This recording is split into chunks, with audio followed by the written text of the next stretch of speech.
bagian yang kedua ini, saya akan bagikan tentang breaking down prayer barriers atau mematahkan penghalang doa.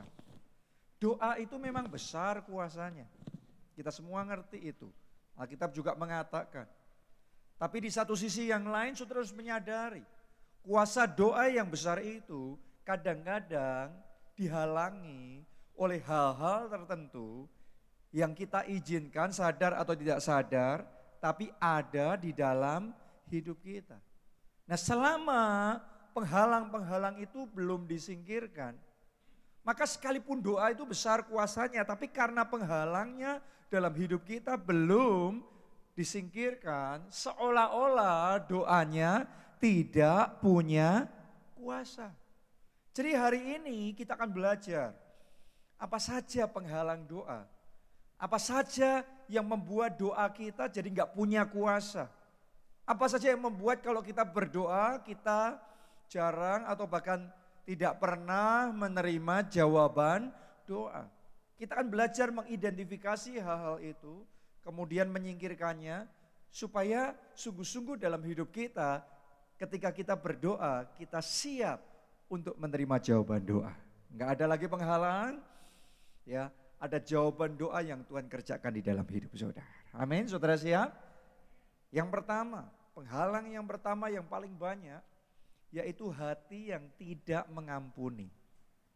Saudara harus sadar, tidak mengampuni itu akan menjadi penghalang doa. Kita baca terlebih dahulu di Matius pasal yang ke-5 ayat yang ke-23 sampai ayat yang ke-24. Saya bacakan buat saudara. Sebab itu, jika engkau mempersembahkan persembahanmu di atas mezbah, dan engkau teringat akan sesuatu yang ada dalam hati saudaramu terhadap engkau, tinggalkanlah persembahanmu itu di depan mezbah itu, dan pergilah apa?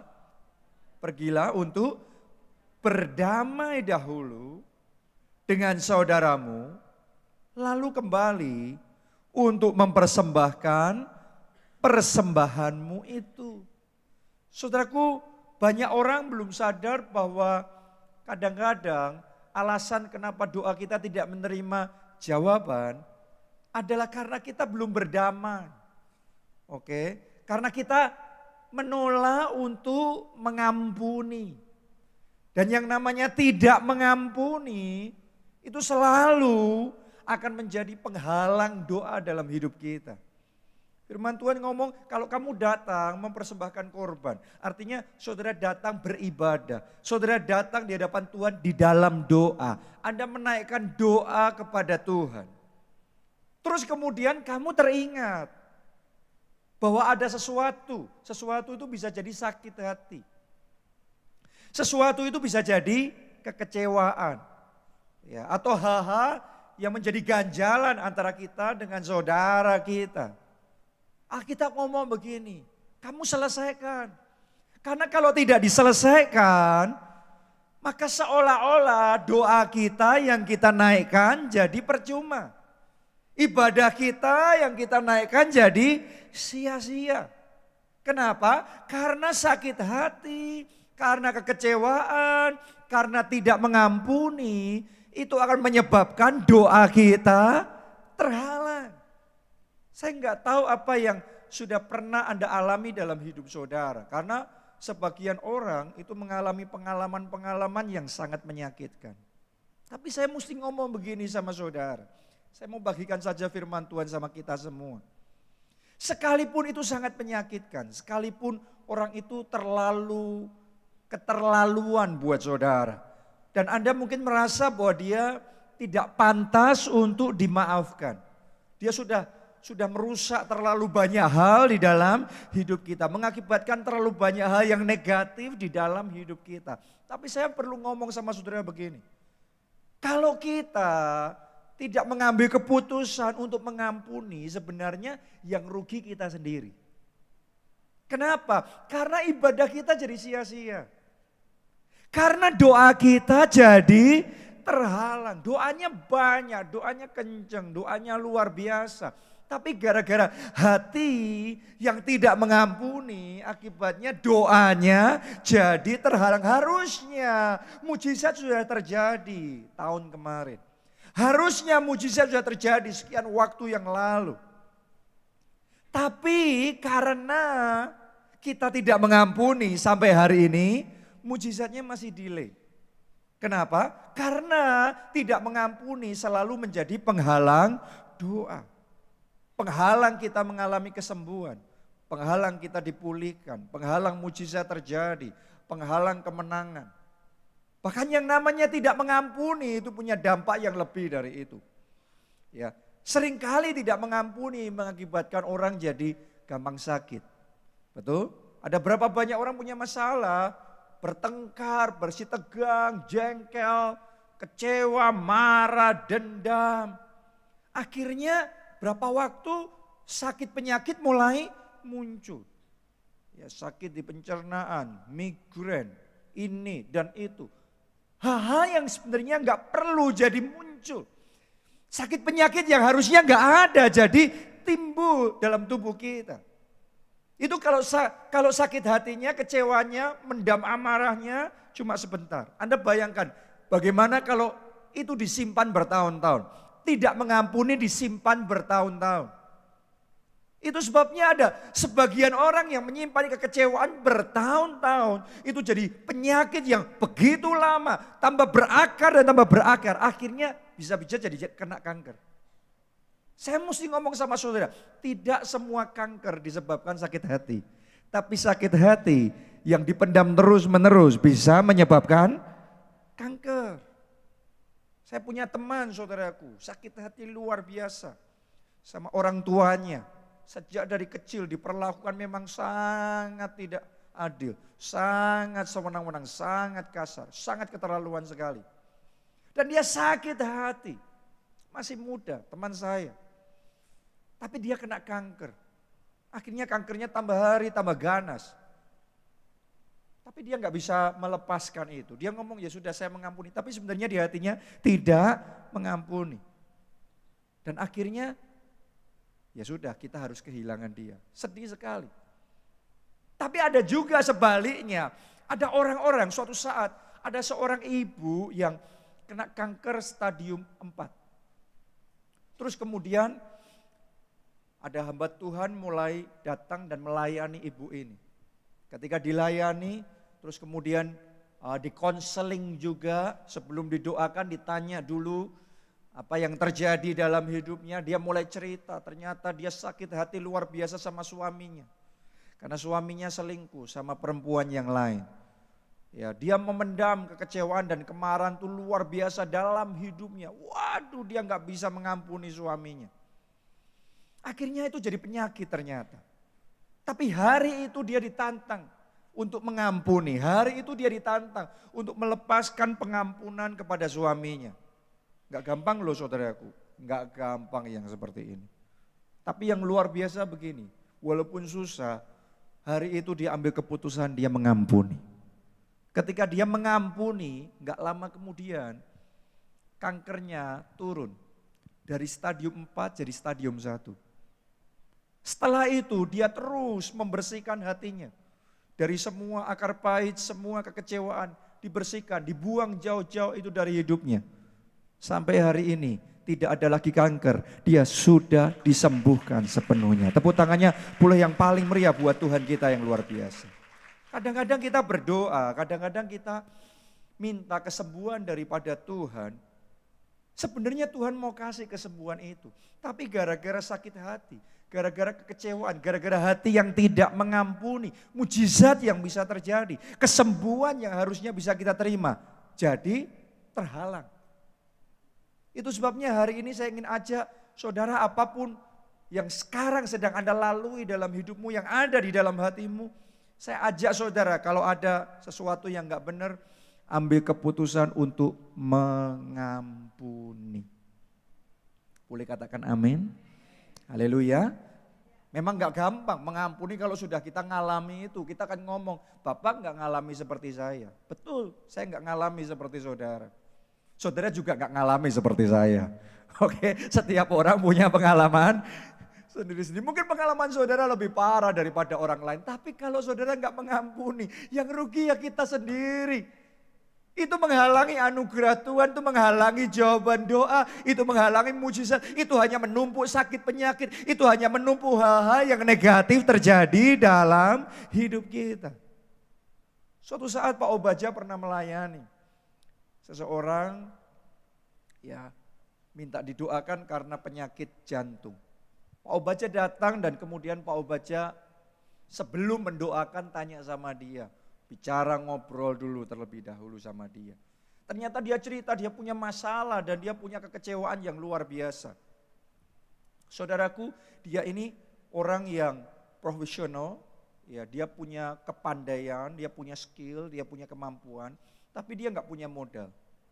Nah terus kemudian dia punya teman ya yang mau memodali dia. Dia pikir ini jawaban doa yang luar biasa. Dia excited sekali, semangat sekali. Mereka memulai bisnis itu bersama. Sampai akhirnya maju. Jadi dia yang skillnya, dia yang ngurusin semuanya.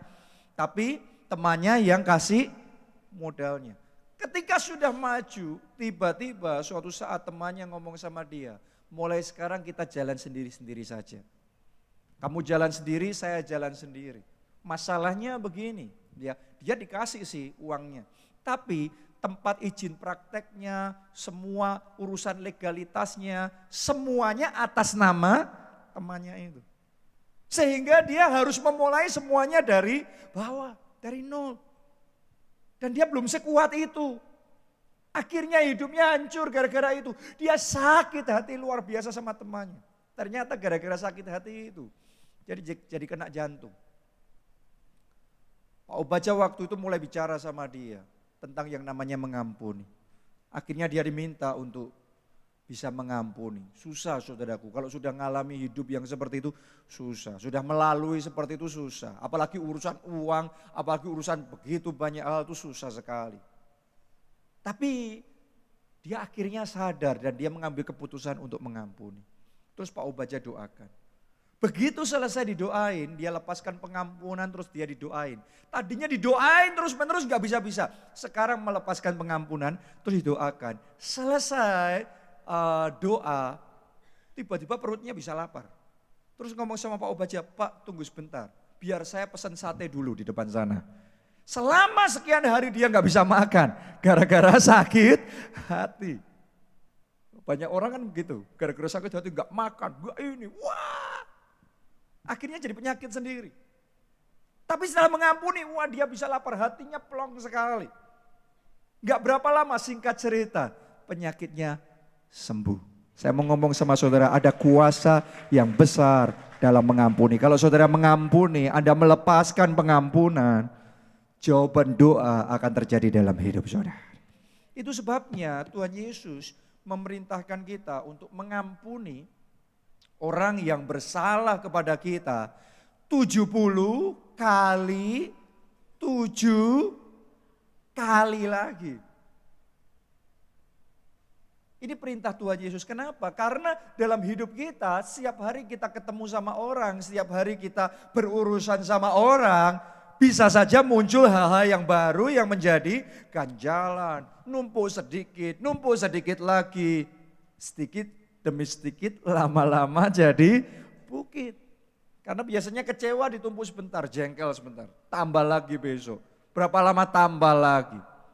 Makanya Tuhan Yesus berkata ampunilah 70 kali 7 kali. Kenapa? Karena sewaktu kita melakukan hal itu sebenarnya kita sedang membersihkan hati kita sendiri.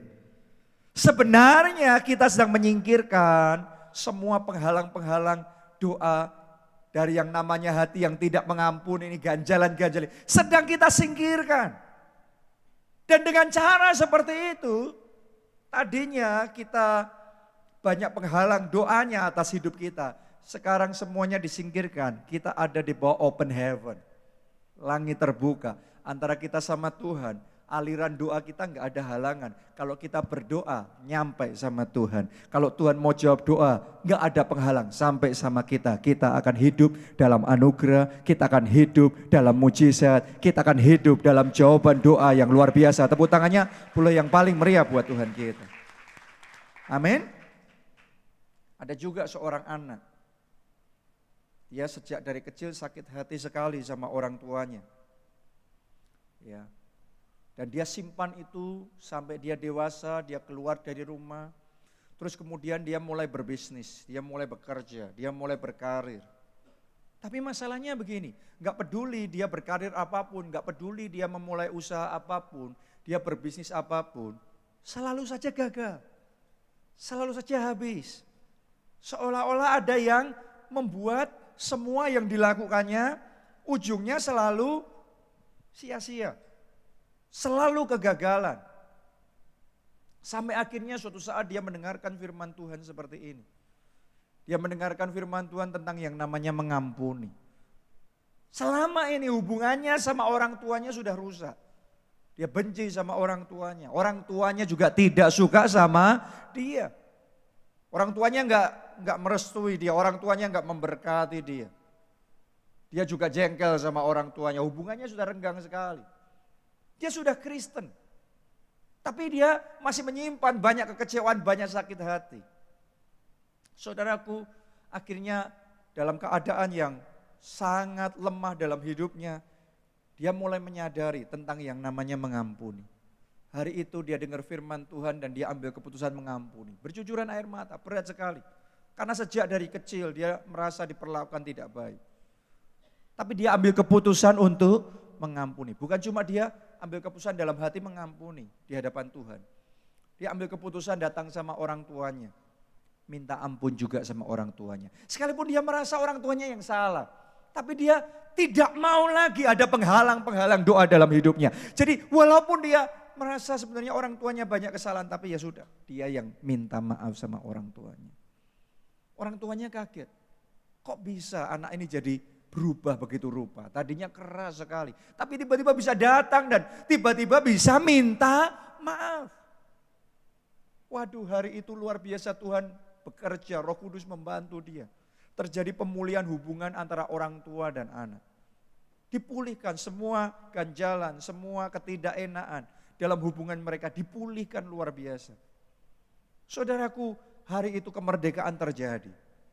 Dan sejak hari itu sesuatu mulai berubah di dalam hidupnya, dalam pekerjaannya, di dalam karirnya.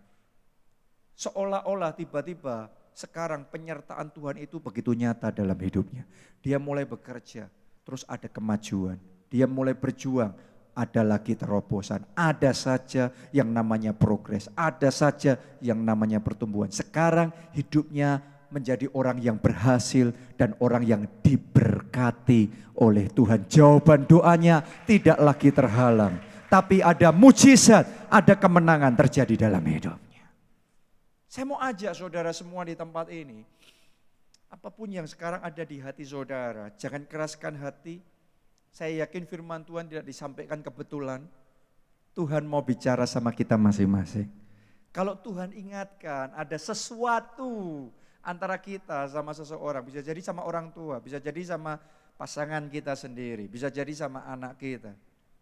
Hari ini mari kita lepaskan pengampunan. Amin. Mari kita singkirkan penghalang doa itu, supaya mujizat bisa terjadi dalam hidup kita. Doa kita bisa menjadi doa yang menghasilkan mujizat. Boleh katakan amin saudaraku. Itu yang pertama. Yang kedua sekarang. Yang kedua. Penghalang doa yang kedua adalah ikatan dengan roh jahat atau kutuk yang belum dipatahkan. Karena ini dua-duanya ada sangkut pautnya. Banyak orang masih suka dengan yang namanya okultisme. Ya, sebagian orang suka nyimpan hal yang berbau gaib, mistik. Terus kemudian punya jimat-jimat, ya, rumahnya dipasang kantong putih, kantong merah, kantong hijau, lebih baik Magiku Hibiniu, saudara.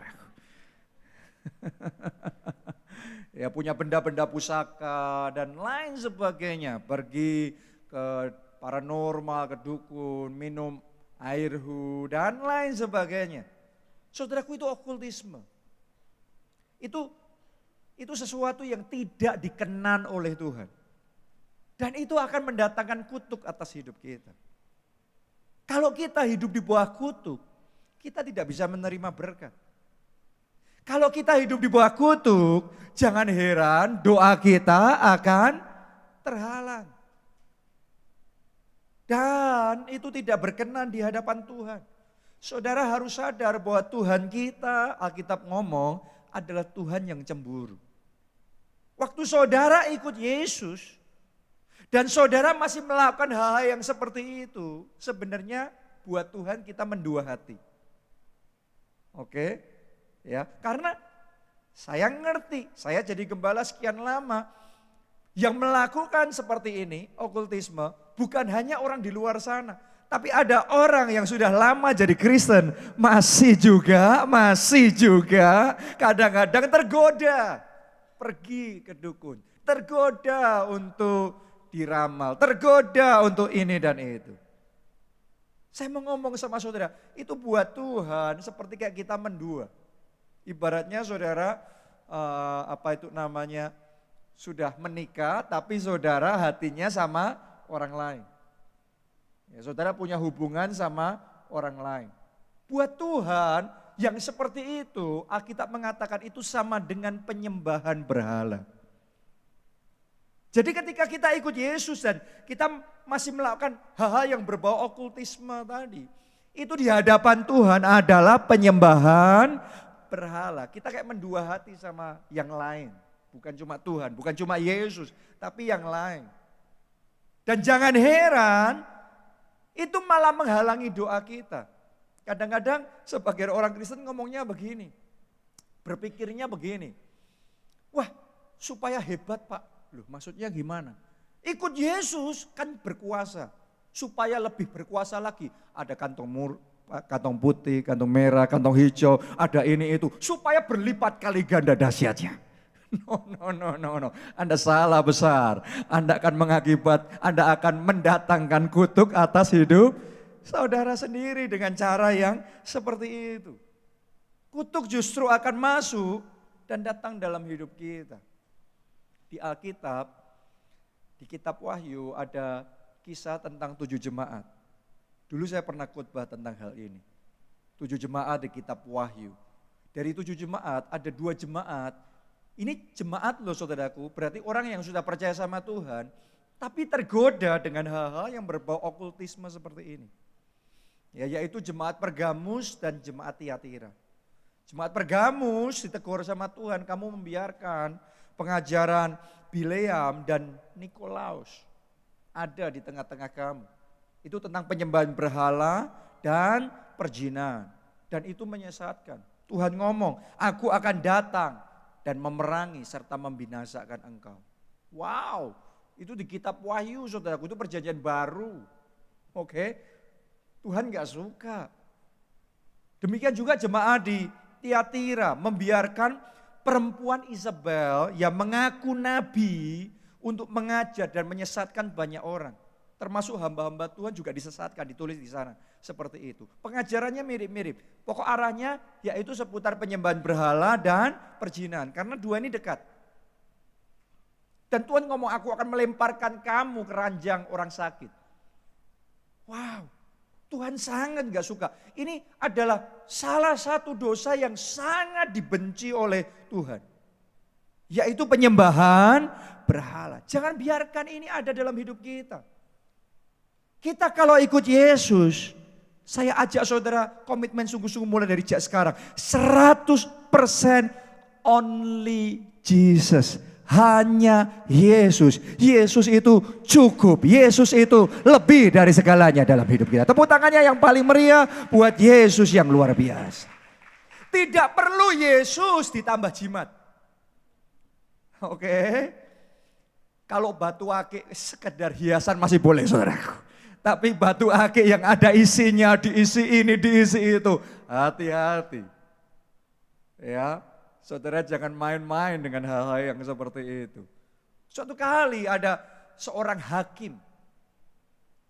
Dia dapat oleh-oleh dari temannya yang baru saja pulang dari holiday di luar negeri.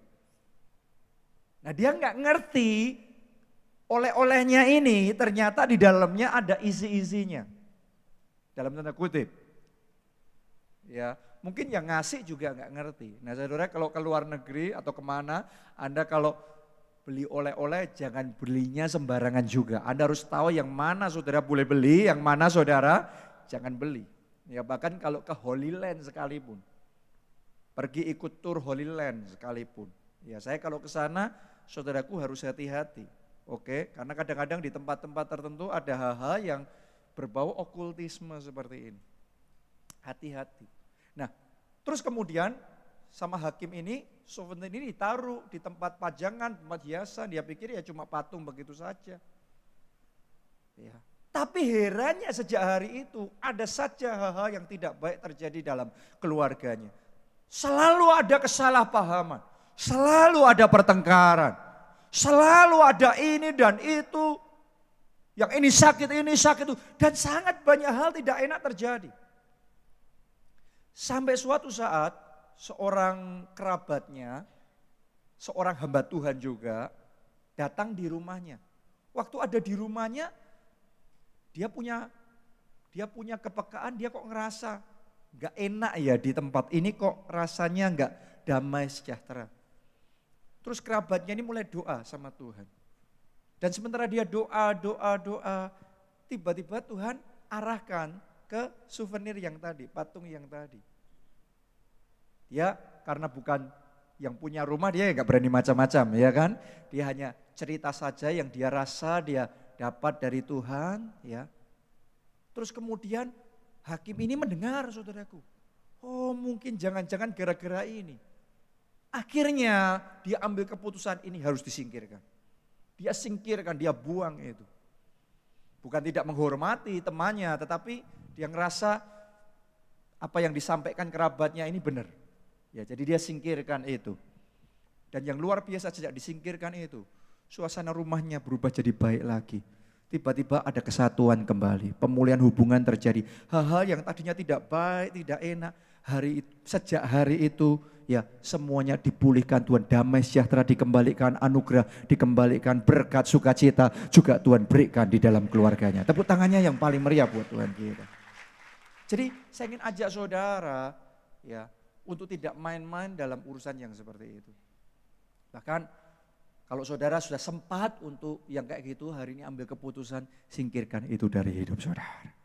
Saudara yang butuh untuk dilayani secara khusus, ya saudara mungkin bisa menghubungi sekretariat gereja. Atau kalau saya sarankan saudara bisa mendaftarkan diri untuk ikut retreat encounter. Di retreat encounter itu Anda akan dilayani secara khusus. Sehingga saudara bisa mengalami pelepasan yang luar biasa. Sehingga saudara bisa dipulihkan oleh Tuhan. Amin. Sehingga gak ada lagi penghalang-penghalang doa di dalam kehidupan kita. Karena yang semuanya itu hanya mendatangkan kutuk. Dan menjadi penghalang doa. Yang ketiga, penghalang doa yang ketiga adalah dosa. Oke, kita baca dulu. Amsal 15 ayatnya yang ke-29.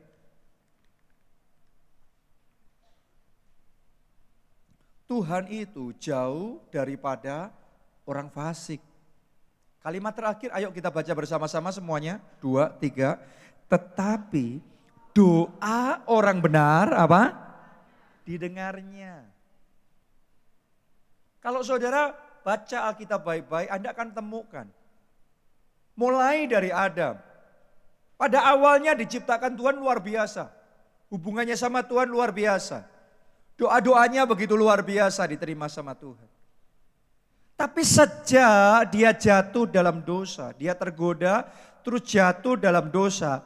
Dosa yang namanya dosa itu selalu memisahkan kita dari Tuhan. Dan gara-gara dosa Adam terpotong dari Taman Eden, betul? Dia diusir. Tadinya itu berkat dalam hidupnya. Dia kehilangan berkat Taman Eden itu karena dia jatuh dalam dosa. Kadang-kadang kita ditipu oleh iblis sampai kita tergoda terus jatuh dalam dosa karena kita pikir yang itu menarik, yang itu enak. Di satu sisi mungkin itu menarik, mungkin itu enak. Seperti Adam melihat buah pengetahuan yang baik dan yang jahat itu menarik dan enak. Tapi ternyata itu hanya umpan yang punya akibat yang lebih parah. Enaknya sedikit, enggak enaknya jauh lebih besar. Enaknya sebentar makan buah itu, setelah itu enggak enaknya dia terpotong dari Taman Eden. Berkat yang sangat spesial yang Tuhan berikan di dalam kehidupannya. Saya mau ngomong sama saudara, dosa itu akan menghalangi kita, menghalangi jawaban doa Tuhan berikan dalam hidup kita. Bukan Tuhan tidak mau mendengar doa kita, Tuhan selalu mendengar doa-doa kita. Tapi sekalipun Tuhan mau memberikan jawaban, tapi dosa seringkali jadi penghalang dalam hidup kita. Coba Anda renungkan dalam Alkitab, kisah Simson. Ya, dia punya kekuatan yang luar biasa. Tetapi ketika dia tergoda dan dia jatuh dalam dosa, dia terpotong dari kekuatannya yang begitu hebat. Betul? Dia kehilangan power yang begitu besar. Kenapa? Karena dosa. Dosa itu menariknya sedikit, tapi enggak enaknya banyak. Dan itu membuat doa kita jadi terhalang. Itu sebabnya kalau kita digoda oleh dosa, belajarlah dari Yusuf. Yusuf digoda oleh dosa. Yusuf digoda oleh istrinya Potifar. Diajak berbuat zina sama istrinya Potifar. Apa yang dilakukan oleh Yusuf? Dia tegas. Dia tidak mau. Digoda, akhirnya dia lari. Saudaraku, kalau sama dosa kita harus tegas. Boleh katakan amin, saudaraku. Bahkan kalau sama dosa, bila perlu kita lari tinggalkan itu. Jangan lari di tempat. Enggak mau. Enggak mau. Ya, akhirnya tergoda juga, jatuh dalam dosa. Jadi hari ini saya ingin ajak saudara untuk menyadari dosa itu tidak pernah mendatangkan hal yang baik dalam hidup kita. Tapi dosa itu justru menghalangi jawaban doa kita terima dalam hidup kita. Setiap kali saudara ambil keputusan membuang dosa, sebenarnya satu lagi penghalang doa disingkirkan, satu lagi saudara lebih dekat pada mujizat dan jawaban doa dan keajaiban Tuhan kerjakan dalam hidup saudara. Tepuk tangannya boleh yang lebih meriah buat Tuhan kita. Yang terakhir, yang keempat. Penghalang yang keempat adalah hanya ingin memanfaatkan Tuhan. Jadi doanya cuma untuk diri sendiri saja. Ya. Bukan untuk menyenangkan hati Tuhan, bukan karena mengasihi Tuhan, tapi hanya memanfaatkan Tuhan untuk kepentingan kita saja. Saudaraku, Alkitab berkata bahwa manusia itu melihat apa yang di depan mata, tetapi Tuhan melihat apa yang ada di dalam hati. Boleh lihat di depan sini. Hari ini kita semua ibadah. Tapi sama-sama ibadah, yang dilihat manusia di depan mata ibadah. Tapi yang dilihat Tuhan, apa yang ada di dalam hati kita. Sebagian orang ibadah ya sekedar ibadah. Sebagian orang ibadah karena butuh Tuhan melakukan sesuatu dalam hidupnya. Tapi ada sebagian orang yang beribadah karena dia cinta Tuhan. Karena dia mengasihi Tuhan. Saya mau ngomong sama saudara, orang-orang yang terakhir yang seperti itu, yang berdoa, yang beribadah, yang melayani Tuhan karena mengasihi Tuhan, karena cinta Tuhan, karena ingin membalas kebaikan Tuhan. Saya mau ngomong sama saudara, Tuhan lihat hati saudara, itu hati yang berkenan di hadapan Tuhan, itu hati yang akan menarik perkenanan Tuhan, anugerah Tuhan, favor Tuhan datang di dalam hidup saudara. Amin. Doa itu berakar dari hati kita. Dan Tuhan melihat hati kita, Tuhan tahu.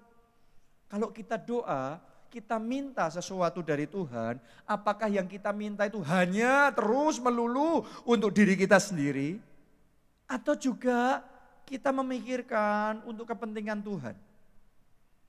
Kepentingan kita saja atau kepentingan Tuhan? Selama ini kita doa, minta ini, minta itu, minta rumah, minta anak, minta order, minta promosi, minta kenaikan gaji, semuanya itu kita minta hanya melulu untuk diri kita sendiri atau juga untuk kepentingan Tuhan. Mari kita baca Yakobus 4 ayatnya yang ketiga. Ini salah satu penghalang doa, saya bacakan buat saudara. Atau kamu berdoa juga, tetapi kamu tidak menerima apa-apa. Betul? Karena kamu apa? Salah berdoa. Ini penghalang doa.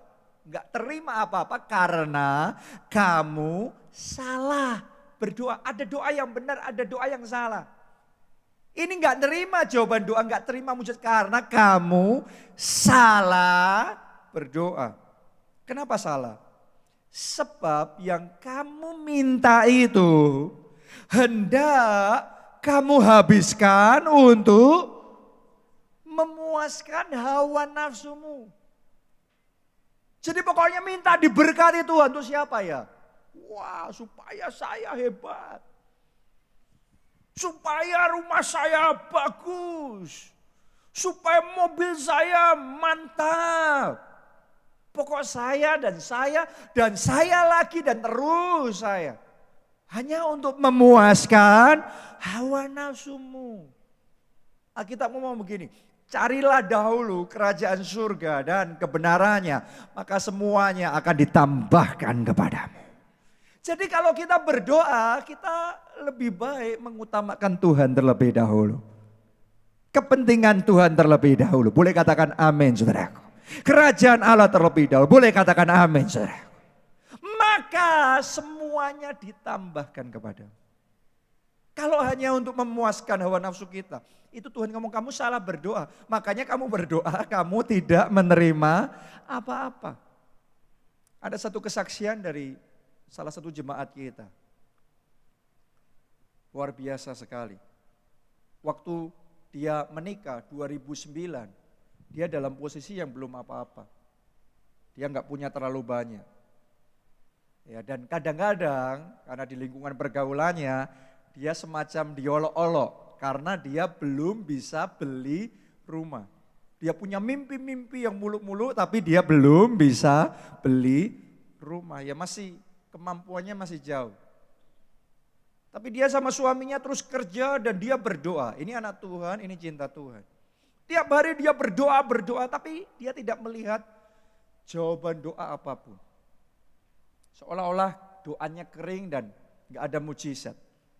Sampai suatu saat ada orang yang mendorong dia untuk melangkah jadi ketua kelompok sel.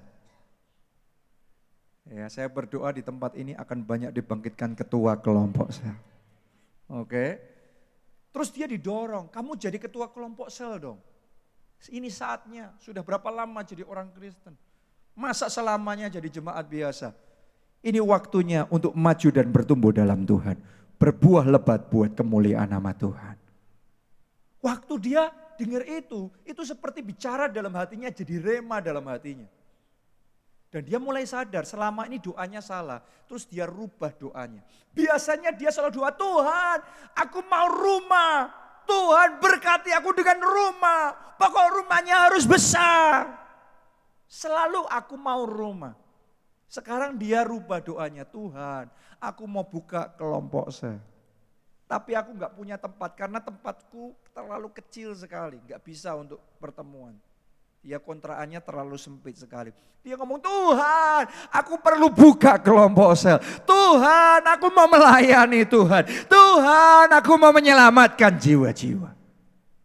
Berkati aku dengan rumah supaya aku bisa melayani Tuhan dengan lebih baik.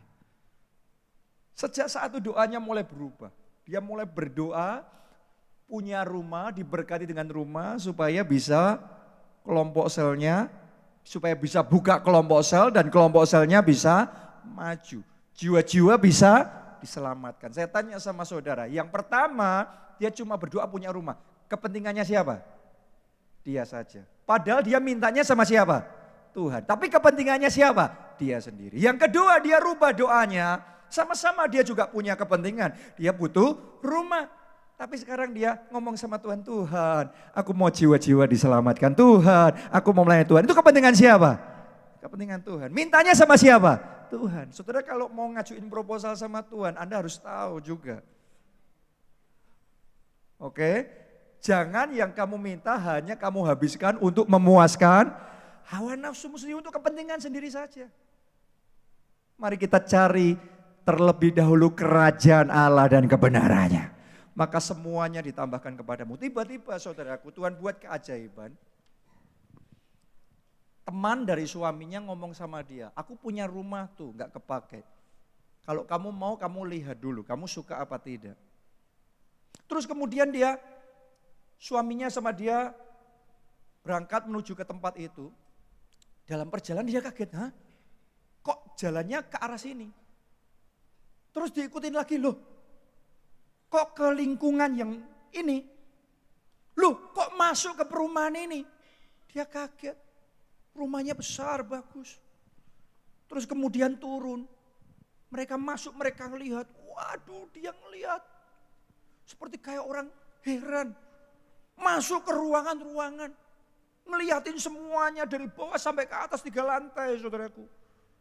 Sampai selesai keluar. Dia bercucuran air mata, dia nangis. Suaminya bingung kenapa kok dia nangis. Suaminya ngomong, kenapa kok kamu nangis? Apa enggak suka? Kalau enggak suka enggak apa-apa, saya ngomong sama teman saya aja. Bahwa kita enggak suka. Enggak, bukan itu. Ini benar-benar mirip seperti doa saya. Loh maksudnya gimana? Selama ini di gereja kita diajarin. Kalau doa itu harus punya visi, punya gambaran yang jelas. Jadi saya kasih sama Tuhan gambaran yang jelas, yang saya rindukan, yang saya doakan. Dan apa yang kita lihat hari ini benar-benar seperti yang saya doakan. Waduh suaminya semangat saudaraku. Akhirnya mereka berkata kalau ini dari Tuhan besok kita bicara, Tuhan pasti buka jalan. Akhirnya besok suaminya menghubungi temannya dan berkata kami cocok dengan rumah itu. Tapi gimana cara pembayarannya? Karena mereka sebenarnya belum mampu, itu masih jauh dari kemampuan mereka, itu belum kelas mereka sampai di situ. Temannya bisa ngomong begini, sudahlah, kamu ambil saja tempat itu, dan kamu cukup beli dengan harga yang dulu, zaman dulu saya beli. Ditambah sama biaya renovasi, pokok semua pengeluaran yang saya keluarkan untuk itu kamu kembaliin aja, saya gak untung sama sekali. Kamu kembaliin aja. Terus bayarnya semampu kamu. Wow. Bayarnya semampu kamu, sekuat kamu. Ya kapan aja oke lah, no problem. Wow, enak ya. Kalau di oke sama Tuhan tuh enak saudaraku. Oke, kalau sudah dapat lampu hijau sama Tuhan, nggak bisa pun jadi bisa, yang mustahil jadi tidak mustahil. Ini jemaat kita di Jogja, saudaraku. Ya, akhirnya dia kaget, wah semangat. Akhirnya dia masuk ke rumah itu dan benar dia buka kelompok sel di situ. Dia menyelamatkan jiwa-jiwa, dia rajin pelayanan. Dia berdoa dan dia bersaksi di tempat itu mujizat-mujizat terjadi. Kesembuhan terjadi. Banyak orang dipulihkan. Jadi itu bukan rumah hanya untuk dia. Itu rumah pemulihan. Itu rumah untuk melayani Tuhan. Dan saudara tahu enggak? Itu pembelian dilakukan 2012. Disuruh bayarnya terserah. Tapi dengan jalan yang luar biasa, anugerah Tuhan yang begitu besar, hanya dalam waktu 3 tahun, tahun 2015, mereka bisa bayar lunas semua pembelian tersebut. Tepuk tangannya yang paling meriah buat Tuhan kita yang luar biasa. Bagi Tuhan tidak ada yang mustahil. Tapi hari ini saya ajak saudara, ayo utamakan Tuhan terlebih dahulu. Ayo melayani Tuhan terlebih dahulu. Mengasihi Tuhan terlebih dahulu. Jangan sekedar untuk diri sendiri. Mari untuk Tuhan.